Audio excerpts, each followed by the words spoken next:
So welcome back to the Contrarians. We're back at it again. We got another panel discussion for you. Again, not a dark horse, not a review. This is a bit of an interesting discussion. I'm going to read this title out loud off the screen here so I don't get it wrong. It says, Jean Simmons said, rock is dead. Name a current band name that suggests it's alive and well.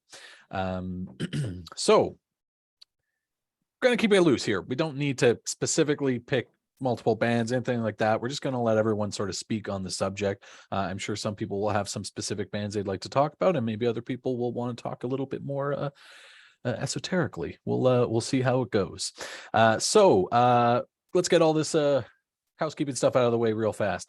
If you like the channel, if you want to help the channel grow, if you want to see it continue to expand, please like, subscribe, and share with your friends. That's the most important thing. Please join in the comments. We want to hear your opinions too. You're all honorary contrarians over here. Please excuse my camera glitching out. You might be wondering if you've entered the matrix. Nope, I just have a bad camera today. And finally, there are other ways to support the channel too. Their links are in the description, but we're not going to waste too much time on that. We're going to get right into it. So I want to thank all of our panelists for being here, and in no particular order, we are going to go to the music nut himself first. John, please take it away.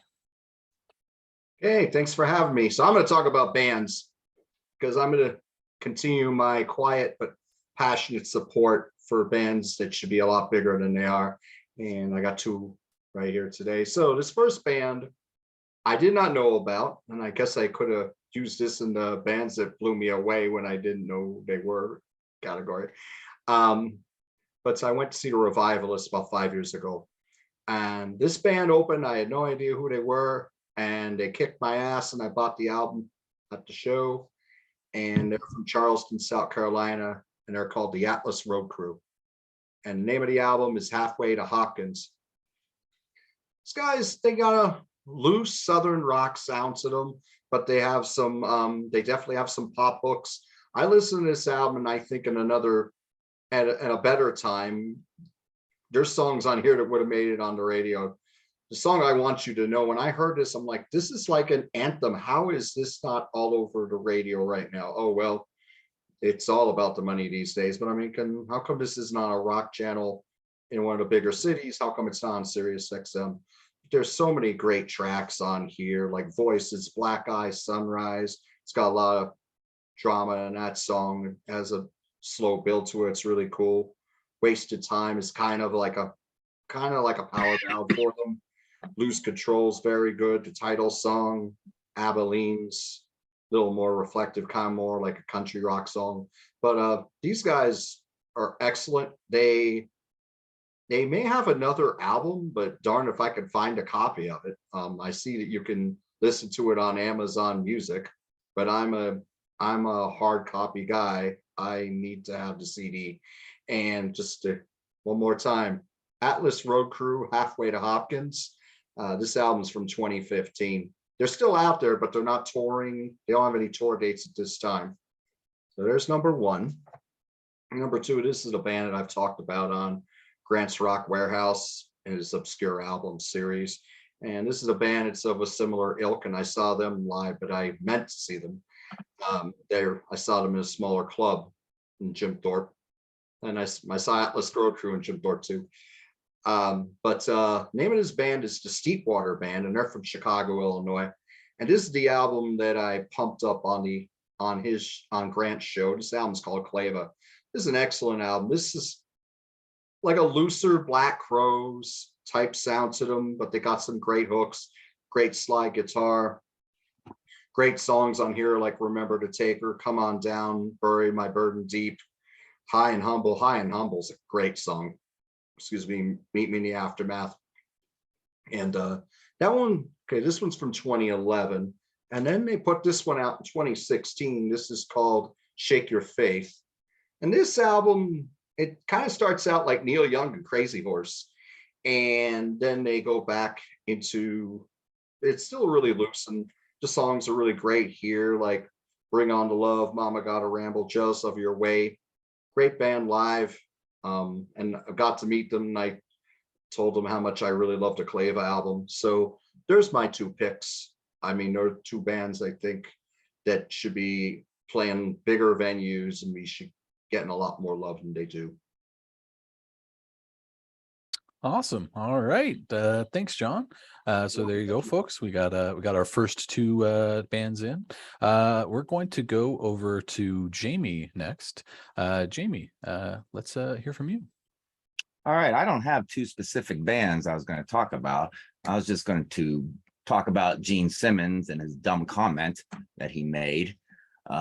He's full of it. He's full of it. You got to remember that Jean Simmons is a bit of an asshole. I mean, he even released an album, I believe, called Asshole. And he's all about the money. He's so about the money. We all know that. So what he means is rock is dead if you want to be a millionaire today, starting a rock band. And that way it's dead. And that's how he's seeing it too. So rock is not dead, not by a long shot. But the rock star, the bona fide rock star, David Lee Roths of the world, the Axl Roses of the world, they might be dead. Because now all you got is country stars, rap stars, pop stars. You know, people like to say rock stars and talk about Imagine Dragons, but we all know here Imagine Dragons is not really rock to us, but is considered rock nowadays to them. So yes, I've been to a few festivals over the years, tens of thousands of people, and it's a hard rock festival. And a lot of these people are young. So you can't tell me rock is dead because I see it flourishing. And if rock is dead, then what am I doing with all these CDs that were released in 2022? These aren't new CDs to me. These are new releases with new music on it. And I'm lying. This isn't the CDs that I bought in 2022. They're only half, because here's the other half that I bought in 2022. Okay. And it's not even over. We still got 2 months to go. I think I have some on pre-order. And I got 2 vinyl records as well. There you go, Joe, the new Jack White. One of the 2 releases that he released in 2020. You had Jack White released 2 albums this year, and the Red Hot Chili Peppers released 2 albums this year. So yes, rock is not dead. If you think rock is dead, I don't know if anyone here thinks rock is dead. I don't know what to tell you. That tells me that you might live in a bit of a bubble, and you're still listening today to what you're listening to 30, 40 years ago. And you got to get out of that bubble. Because on the other side of the bubble, rock is very interesting. It's flourishing. Heavy metal. There's like another subgenre of heavy metal invented every week. They're coming left and right. That's not a dying genre. That's a thriving genre. So, yes. Is there anything else I wanted to talk about? Oh, one more thing. 2021, where I think I bought like 70 albums, close to 70 albums. My favorite album of the year was by a band called TheMusicNut. Bunch of young kids. First album. Knocked me over. And I went to go see him live. I got 2 t-shirts that had with the band logo on it. So yeah, for me over here, loving life, loving rock and roll. It maybe it's not filling arenas like it used to, but you know what? Ask a jazz fan if jazz music is dead. He's going to say no. But there's no more Duke Ellingtons and no more Miles Davises out there. But that doesn't mean it's dead. It just goes underground a little bit. And that's cool. I'll take it underground. It's above ground in this house. So on to the next one. Don't you dare tell me rock is dead, next guy, whoever it is. All right, Jamie's throwing down the gauntlet. Thanks, Jamie. So Sure. awesome. We've got some examples here. We've got a nice thesis statement that's I think did an excellent job at really drilling into Jean Simmons' statement there. So yeah, thanks, Jamie. That was great. We're gonna keep it going. Oh, by the way, just apologies in advance. I'm still stuck at work and I'm still getting messages. So if I look away angrily for a second, it's not anything anyone said. It's just, leave me alone. And if I look away, I'm watching the Penguin game. Oh, there you go. We both have valid excuses. So Not for preseason hockey. No, just kidding. All right, we're gonna go over to David next. So David, let's hear from you. Hi. Well, I'm going to kind of parrot what Jamie just said. You kind of hit the nail on the head with that one. I was going to say, Simmons' comment is sort of an indictment on how insular he is. And you kind of put it, in better terms than I did on how, well, for one, like, did you wake up today and do you know what rock is? Did you hear any rock today? Do you know where rock's being played? Is anybody playing rock? Well, that means it's not dead, because there are things that are dead. I mean, even the Contrarians, the 8-track isn't dead, and like rock's not dead. Do you know what I'm saying? So, but my point was the same point that Jamie made, where you can't make tons of money being a rock star, and if that was your motivation to get into the business in the first place, then that whole industry model is completely like on its end. So, which is a good thing in my opinion. Because I think it gets in the way of the music when you're chasing the dollar and not like the better sound. So I will say that I understand what he's talking about, though, because there's a bit of a snobbiness that comes along with the rock genre fan base, I guess. How could I put it? It's kind of like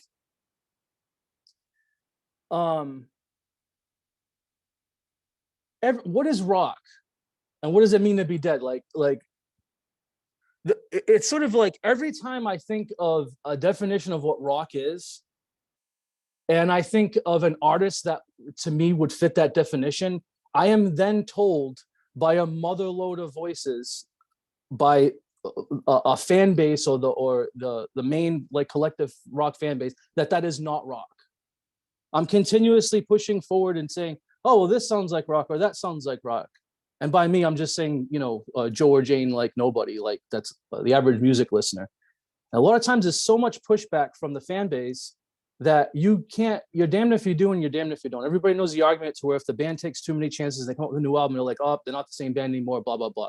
Then you know that when the band comes out and the band sounds exactly like they did for the past 20 years, they're like, oh, they're just a cheap like tribute band of a version of themselves. So you can't really do much. And when I see a lot of the argument behind rock being dead, it's usually because like people aren't getting the same feeling that they used to before. This song isn't making them feel like they just made out for the first time when they were 11 or something. Like there's too much that sounds alike. What happens is sometimes there's a new band that comes out, right? And they fit that rock mold. And a lot of the generation that's been around that have defined what rock is will not accept it. Every time people will wait around and wait, oh, if only there was something that sounded like this. If only there was a band that brought that sound back. I like that sound. And you fast forward a couple of years and a band does show up that has that sound. And then everybody has an opine on. Everybody is just like jumping on it and being like, they sound too much like this. They sound too much like that. They're a bunch of posers. They're not original. Well, who do they think they are? And to an extent, I can understand how, if you've been around for a while, who are these youngsters that are going to come along and sort of spearhead your movement? Like, why are they the thought leaders when they haven't paid any dues? I think that gets in the way sometimes. And I honestly always have to check myself in my own comfort zones when it comes to rock being dead.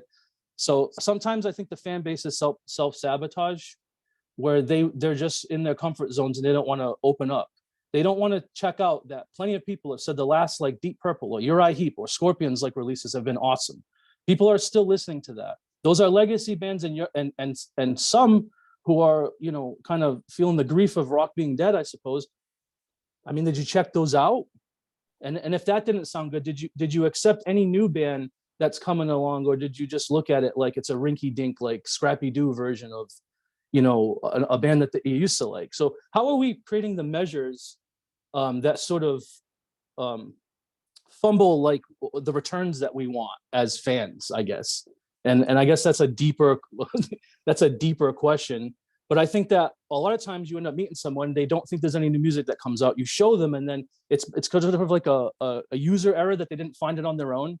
I think technology kind of like bombards people, and it's helpful to have somebody that can kind of introduce you to new music, which is why we're on the Contrarians, right? So my two picks, I have a pick from a band that I try to think of what would be something that a person who watched the Contrarians would want to be into. And I thought that there's one band that has an album that I always put on as sort of a like a joke gag. And I'm like, I'm going to put this on and I'm going to tell the person that this came out in 1975 or something. I'm going to see if they buy it. And they buy it. And I put this album on, and it sounds like everything that you can imagine you really liked about, let's say, Priest, Sabbath, and Rainbow or something. Let's say circa 75, 76. A lot of those really good sounds. I'm talking like Tony Carey keyboard, Glenn Tipton guitar a little bit, but it has, it sort of like has the teeth of volume 4. And if it sounds like I'm hyping this band up, because I really like the sound I'm describing right now, this is a little known band from Sweden, and the name is Hallis, Hallas. I always talk about this group because a lot of people don't know who they are, and I've known about them for a few years. Check out the song Star Rider. Check out the song Star Rider. I swear this is such an earworm. It sounds like a revisionist 70s cut. Sounds like somebody went back in time and said, loosen up a bit, get like a good dance bass line to this without sounding like disco or anything, and do something like that sounds like, Stained Class, but has keyboards. And that's kind of the impression I get from this band. It sonically sounds like, if for the people that know who Ghost are, how Ghost sounds 80s, this is a similar band, but sounds 70s. So Hallas, and I'd be damned if I'm going to try to pronounce it, because I know I'm going to like mess it all up. But yeah, there's that band. And then another band I'd give an example to, because the dude reminds me of like Electric Light Orchestra. He takes like, he's a like Jeff Lynne from Electric Light Orchestra is the main composer. He pretty much writes everything, and he's like a mastermind. And also has this element where he's picking up where the Beatles left off, but he's adding like a bit of a dance-ness to it. Like Jeff Lynne has a very Lennon-esque voice, and it got brought to his attention, and he owned it. I think it sounds great. And that band is Tame Impala. So I don't know if Tame Impala fits in with what would be considered present day stands as rock, but the guy's definitely mining, them Hendrix and Cream records and Beatles records from the late 60s and early 70s. So for the person that is looking for that type of flavor, I would assume that, they would feel comfortable in that. I also understand there's a lot of a dance element to it. And as soon as somebody hears like an electronic, like dance drum or something like that, they just want to shut it off immediately. I mean, I don't know what to do about that, but I don't have a problem with it. And I think that it's great music they're a massively huge band. It's the opposite of the first band I brought up. They're huge, and you wonder like, what is it that's the appeal? And like their last album had a song that was a throwback to Supertramp. Who does that? Who does that today? When you're one of the biggest bands in the world, go do something that sounds Supertramp-esque. I love Supertramp. It was awesome. It was like 70s Supertramp ballad on it. It's called On Track. Song is awesome. And that rock lives in that. If you look at the influence of these psych bands and everything like that, it still is there. It's evident in some of the most popular music that's being released, to this day. So there, I'll end it with that. Awesome. Thanks, David. That was great. A lot of thought-provoking stuff, and a couple bands as well. So thank you very much. We're going to keep it rolling right along. We're going to go over to Joe next. Joe, the floor is yours. Yeah, I'd just like to echo what Jamie and David said. So rock's not dead. I think what Jamie said, the business model is definitely not there anymore. I mean, you're not having the big advances. The bands aren't making huge money off of royalties. The new bands, because everything's streaming, and I think that's what Gene Simmons is talking about, because he's stuck in that period where they made money off of their record sales, and you had the rock star. The rock star is, I don't think that exists anymore. If there's any rock star that's current left, it might be Jack White, but there's not that danger anymore. But rock is not dead. I mean, Blink 82 just announced a tour, and their tickets are incredibly, I mean, they're priced through the roof, and they're selling well. And we talked about our current bands, I think a few months ago, our top current bands on an episode, and I mentioned Jack White, a band called Midnight, who's it's one guy who just records some great heavy metal, and he gets gigs here and there, opening up for bands or playing overseas, and he makes a decent amount of money actually touring. And then there's Greta Van Fleet, who I wanted to bring up. So the thing with Greta Van Fleet, they're playing here in Tampa at the Amalie. That's where the Lightning play. Now I don't know if they're going to have the 300 level tarped off or not, but they are playing a hockey arena, and they are big with young people. My issue with Greta Van Fleet is they're extremely talented, but another thing that's missing from the rock scene that Gene Simmons is referencing is they don't have that danger, and they don't have that rock star persona. Even Elton John told them that they need to be more flamboyant to put themselves out there. Elton John has referenced this as well. So it's, unless you really know who the guys in Greta Van Fleet, there's 3 brothers and a bass player, they're very safe, but they can play, and yeah, they take Zeppelin riffs and everything, but there's new rock and roll coming out all the time. And then the classic rock is timeless. It's constantly being played, whether it's at a sporting event where, they're playing football teams are coming out to Metallica or Crazy Train or Welcome to the Jungle in Cincinnati, and young people are still liking that. And my oldest son, who's 26, just went to see Red Hot Chili Peppers yesterday. They had a huge crowd at Austin City Limits. So those bands are still drawing that. So the rock isn't dead. What Gene Simmons is talking about, and what David and what Jamie referenced, is there's the business model, the releasing of an album, the starving artists, the guys on Hollywood Strip that are living off of ramen noodles. And I mean, some of that is good. It died away. Maybe the drug scene isn't out there anymore, but that's competing against other things as well. You have the video games, you have people want to be Instagram influencers, you want to do this or that. So going into even the rap world, I'm seeing that's changing. So rap's still huge, but are there new rap guys coming up? I mean, you have a lot of guys out there with YouTube channels and everything, but it's definitely changed in that respect as well. So is rock dead? No, it's alive and well. People are listening to it, but it has changed. And as David and Jamie eloquently said, it's different. And there's aspects that Gene Simmons was referring to that have changed for sure. So there's not going to be that big rock star, that millionaire rock star anymore. And the business model's changed, and there's not that danger anymore. But I think you'll always have rock and roll, and I think you'll always have songs. I was on another guy's channel. We talked about this subject, and we were talking about Motley Crue, and he's like, is Motley Crue a band people will remember 20, 30 years from now? And I'm like, probably not, but I think you'll always hear I'm blanking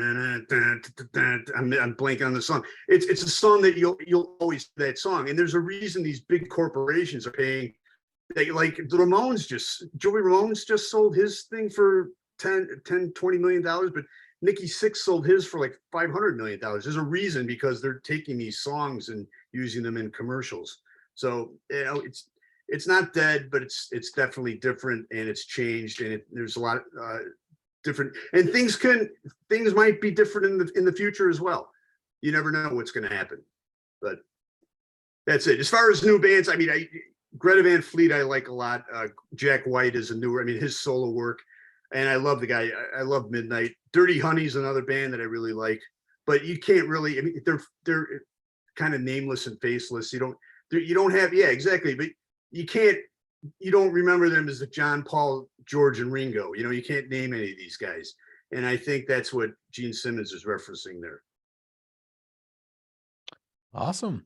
Well, thanks, Joe. I like this. It's almost like we've had one long thought process that's just expanded and grown here. This is really cool. Normally there's a little bit of disagreement, right? But everyone seems to be on the same page. Brian, or AKA Butch, you're up last. Let's see. Are you putting the final nail in this coffin, or are you well? maybe contrarian? I took some notes coming into the show, and I've been taking them through the show. And first, I do want to agree that of course, rock and roll as a thing, as a genre, overarching genre. I mean, there's more bands than ever right now. If you're willing to look for them, you can find a band for any taste. If you like, if you're looking for bands that sound like Kiss or Aerosmith's, like 70s bands, like you could find that. There's new bands doing like a retro thing that sound like they're in the 70s. Like David was talking about Hollis, and those guys are like a great example of a current band that's doing like a progressive hard rock thing that sounds like they just walked out of 74 or 75 half the time. And there's always going to be bands. There are bands still touring here and in Europe. There's always big festivals over in Europe.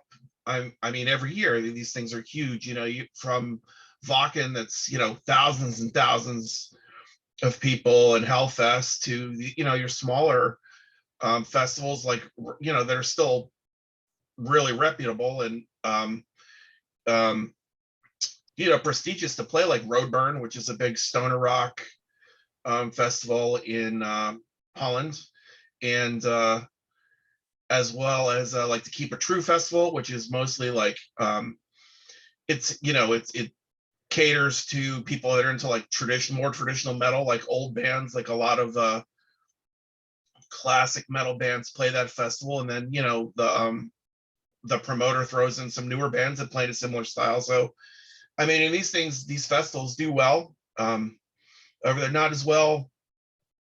I don't think they're as well supported over here in terms of festivals, but some of the bigger ones like have good attendance, like M3 and these rock festivals. The other thing I do want to say that is, in terms of the business model changing, one of the positives about it has been that I think whereas in the 80s, the 70s, the 80s, into the 90s, I mean, it was very much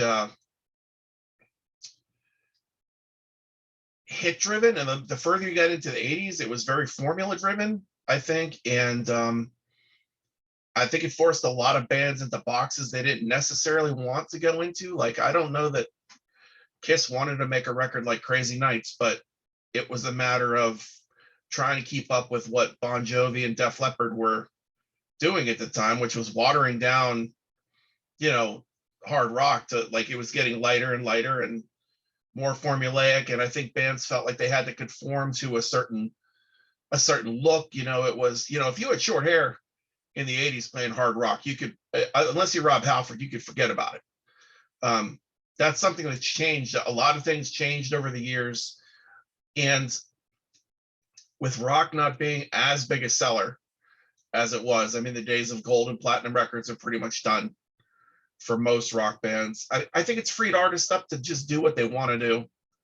When labels aren't giving you very much to record with, it gives you a lot of freedom, I think. So I think there's a lot of really good music that's coming out that's heartfelt and not so much based on, well, what do we think this group of fans wants to hear. Instead, there's a lot of, well, what do we want to play?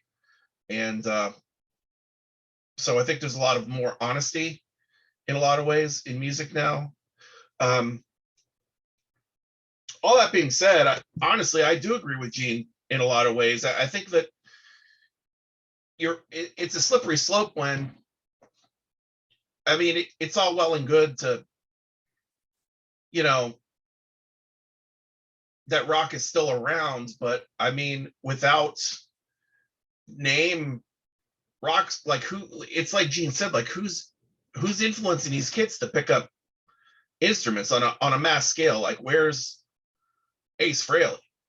Ace Frehley, not the greatest guitar player ever. I love him though.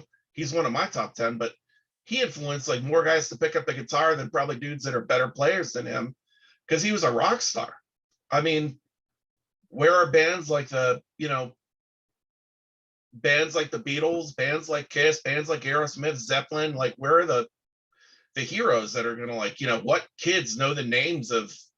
I mean, I'm not a kid, uh, anymore. So maybe young people know all the names of the guys in these bands, but I feel like as rock has become less played on the radio and gone more underground, it's become more of a little bit more of a faceless thing. And when you have that, I mean, I don't know. I mean, who's influenced, like I said, who's influenced kids to pick up guitars? Yeah, I mean, they might go see a local band and think it's really great. And, you know, my son's 16 and he loves all kinds of stuff and he plays drums and has wanted and wants to be in a band. But I think it's like tough overall. Like, I think you're going to see less kids as the years go on, maybe getting into it. And part of the thing when we talk about the money involved in music and rock star level money, I mean, okay, it's not, you know, it's not such a bad thing that, you know,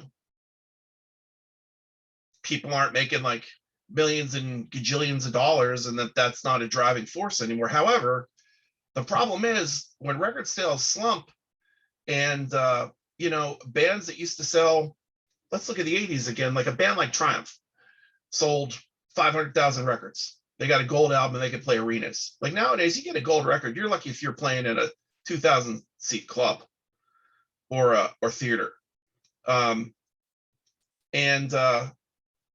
I feel like I'm talking myself in a circle here. Excuse me, let me gather my thought for 1 second. The money. The problem is that like it's really hard for like young bands, and I know this from my own band. Now we were never going to be able to tour to the level that we could even, you know, make a splash in the underground.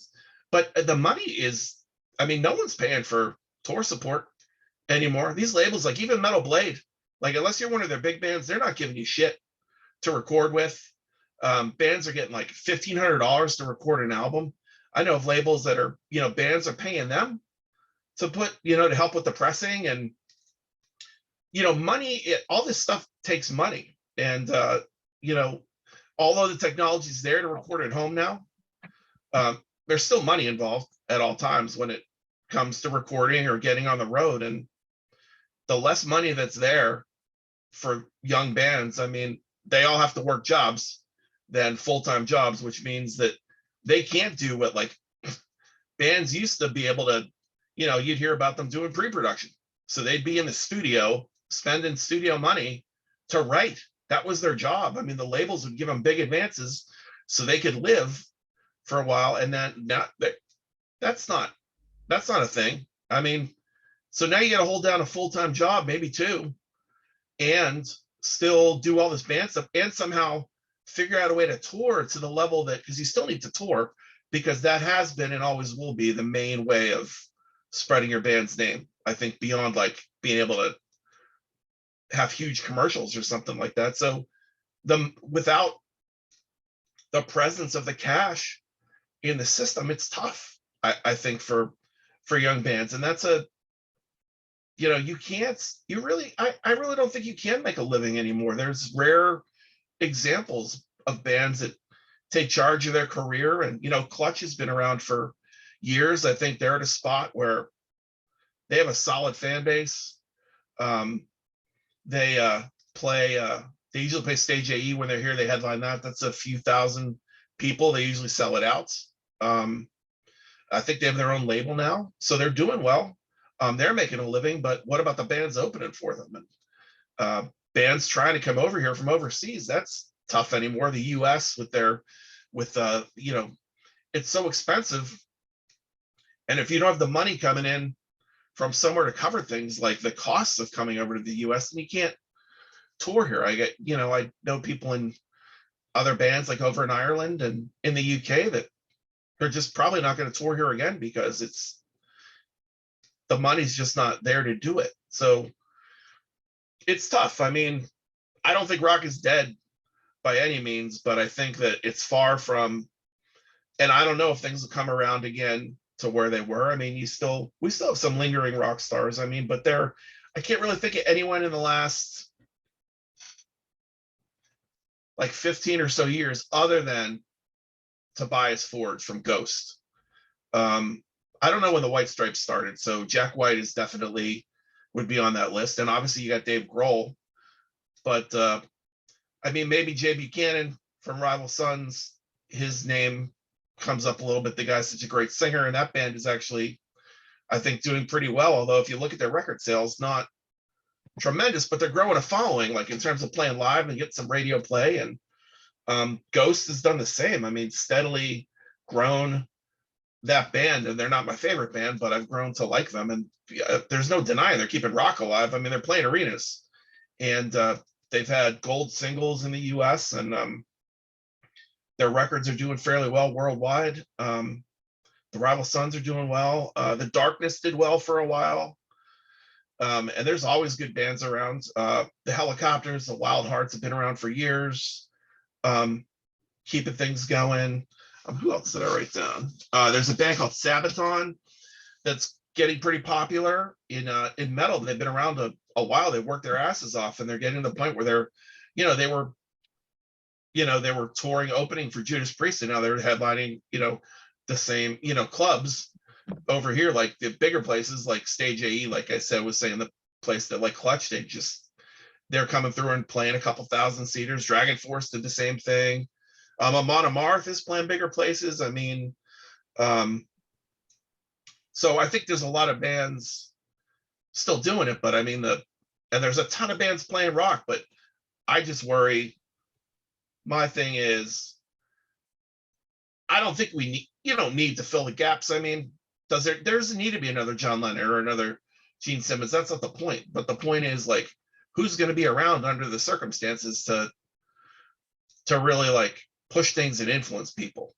I mean, that's just my opinion. I don't think it's dead by any means, but I also don't so much disagree with. I understand where Simmons was coming from in a lot of ways. I think the way he worded it was definitely was a little bit indelicate, but he went on to explain himself, I think, and I think there's some merit to what he said. I don't think he'd be the only one out there that feels that way. But I mean, I just go on and do my thing. I mean, I'm like Jamie, I have stacks of records and CDs I'm buying. I'm sure, like everyone here, we're all, we all keep in touch with new releases from bands we loved in the past and bands we love now. It's never gonna, I'll die before rock will die. I don't think rock will ever die, but I don't know how healthy it'll be. We'll see. Maybe it'll come back around. Right now, rap is kind of like the rock and roll for kids like my teenager's age. Maybe rock, everything goes in cycles. It won't be in the form we saw it in when we were young, but who knows? I mean, I like Greta Van Fleet too, especially. They grew on me over in the growth they showed between their full-length records. That their most recent album is really good, and they were great live. I was really taken aback by how good they were, at least in terms of how well they played, and the singer just nailing every note. Kind of boring to watch on stage, to be honest with you, but when I saw them, they were opening for Metallica, so they were, in a box, so to speak. So that's my ramble on it. Sorry. No, don't be sorry. That was great. There's 30 minutes of your life you won't get back. I remember something really profound. So this was back when Steven Tyler started doing American Idol, which I think changed streaming. American Idol, that changed the business as well. That American Idol started creating the stars like Kelly Clarkson, but I just remember David Letterman asking Steven Tyler, and Steven Tyler's pumping up American Idol, and Steven Tyler's, well, what do you want happen? He goes, I want to see rock stars like what you did. You start out in a club, you're on the streets of Boston, and you're sharing, a bologna sandwich, and then you made it.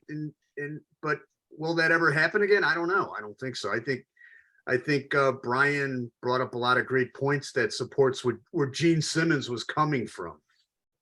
But there's always going to be rock and roll. It's just like you said, the business model's not there. And Gene and Paul are pissed off. Excuse me. They released the two albums. The one was a Walmart exclusive, and the other one was Monster. They didn't get their big advance and everything. They're not making the money off the records. They have to tour constantly, and that's what even. I talked to a guy, Taylor Swift makes so much money on her. I mean, she's still kind of making money on her records, but she makes so much money on those stadium tours.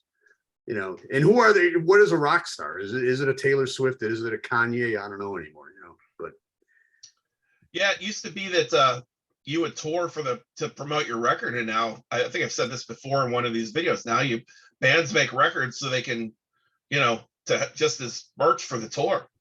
I'm not saying the records. I mean, there's a lot of great records being made. Bands are taking their time recording great stuff, but the records aren't even the focus. Bands are trying to. It's good to see some of the way things are shifting in terms of smaller releases, or like I guess Billy Idol, what he just put out an EP.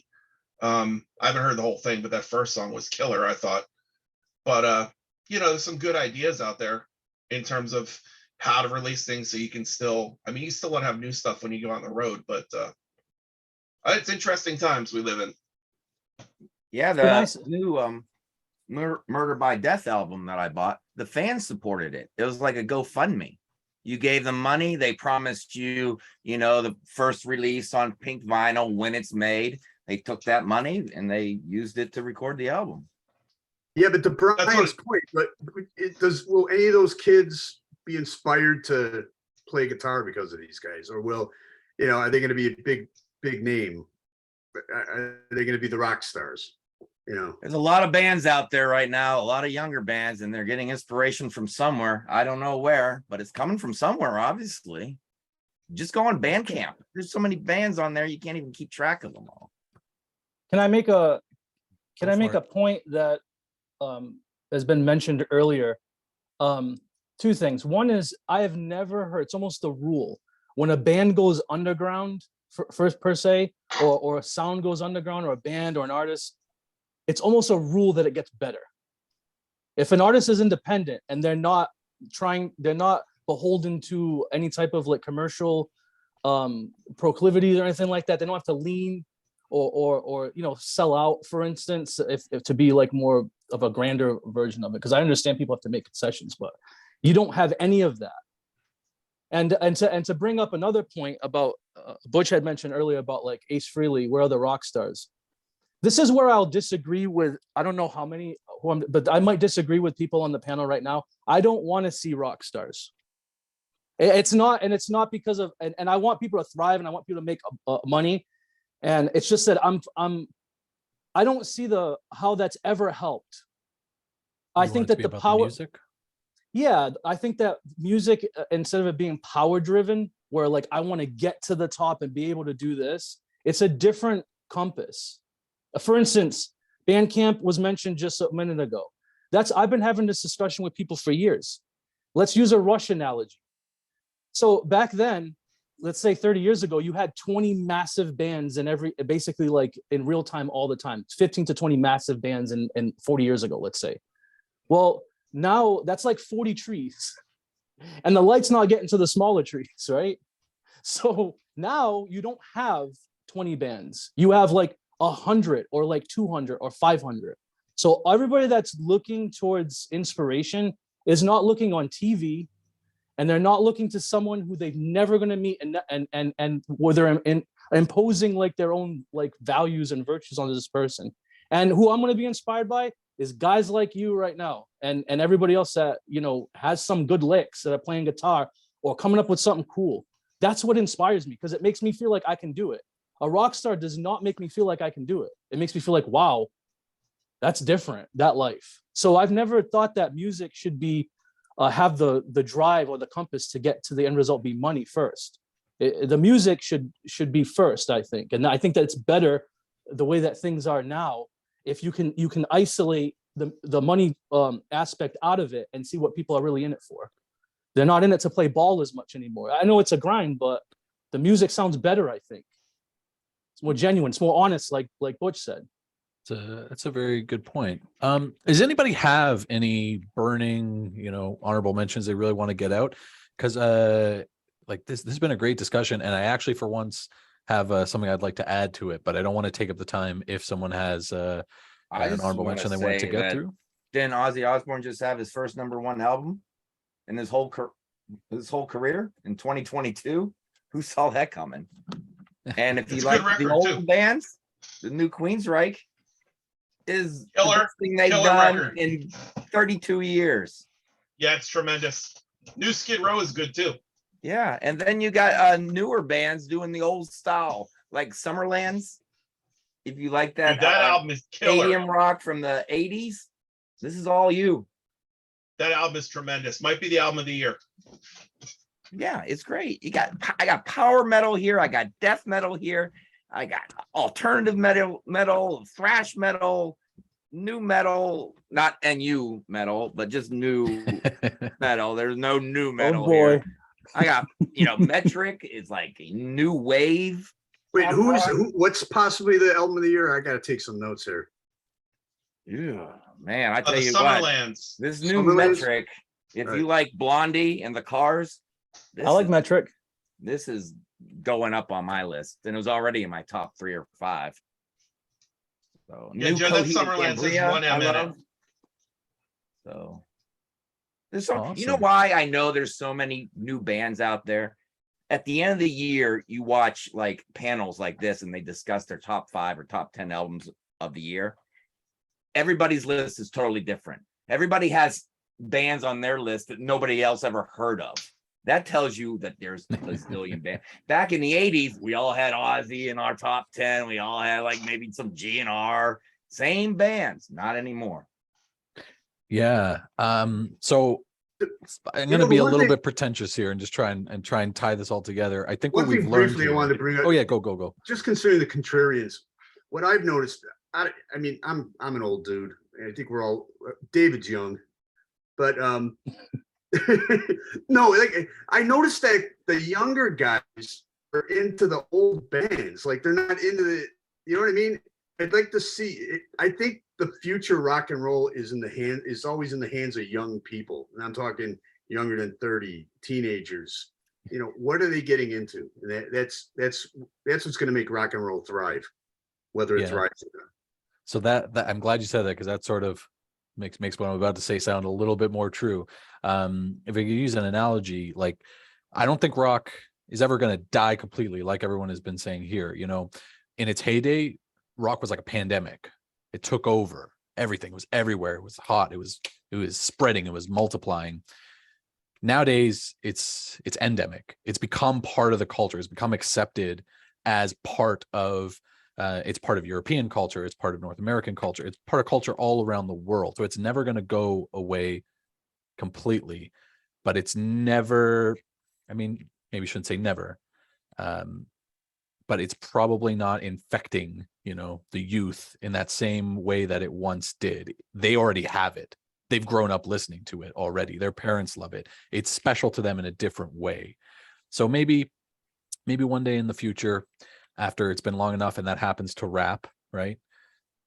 It might come back, and we might see that infection start again, and it might take over. But as it stands right now, rock won. It became accepted. It became part of the culture. So it's not really a bad thing in my point of view.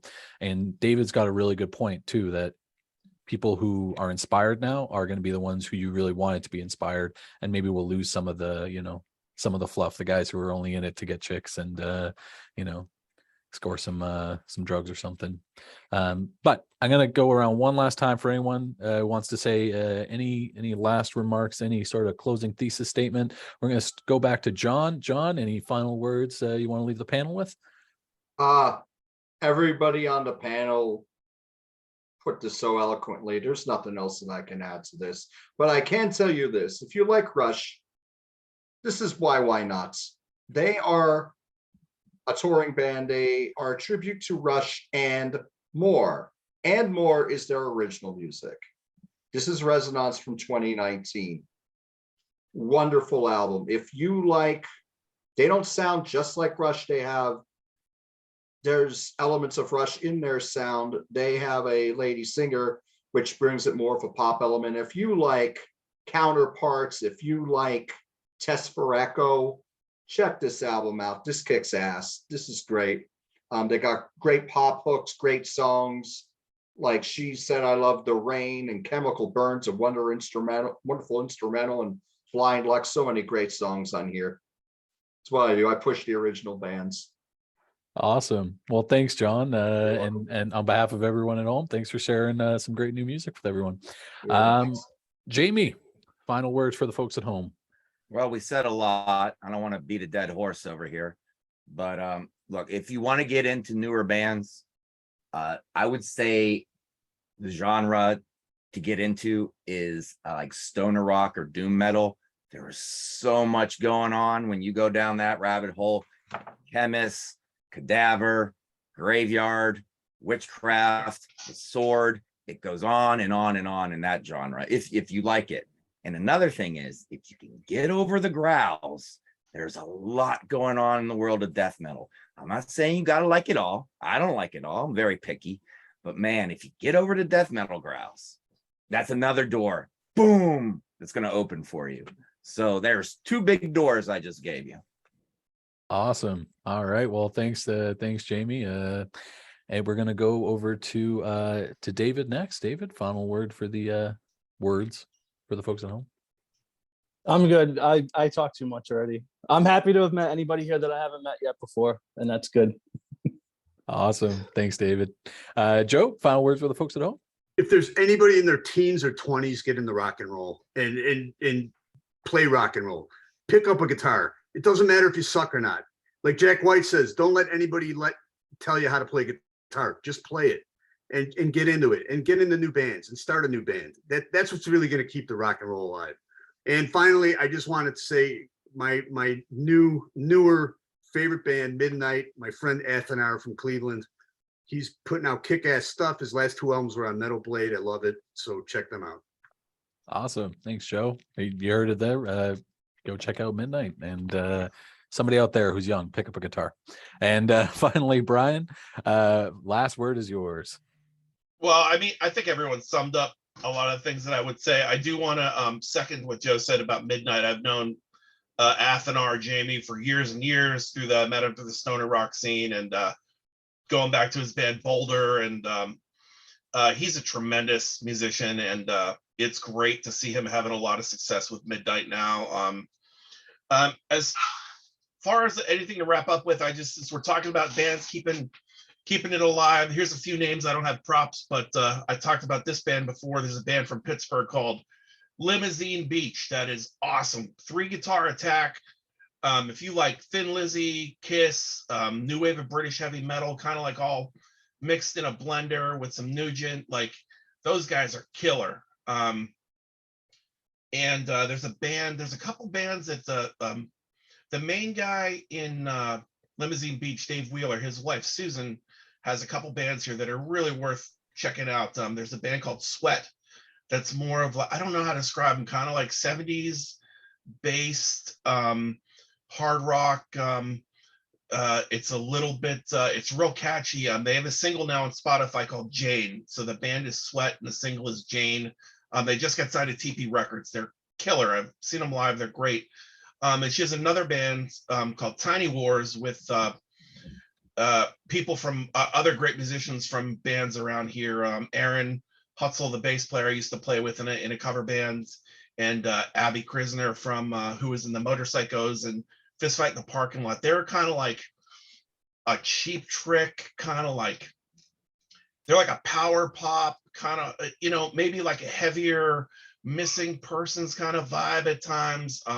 Killer bands. Anyway, Limousine Beach, Tiny Wars, and Sweat, all from Pittsburgh, all killer. Lady Beast from Pittsburgh, great traditional metal bands.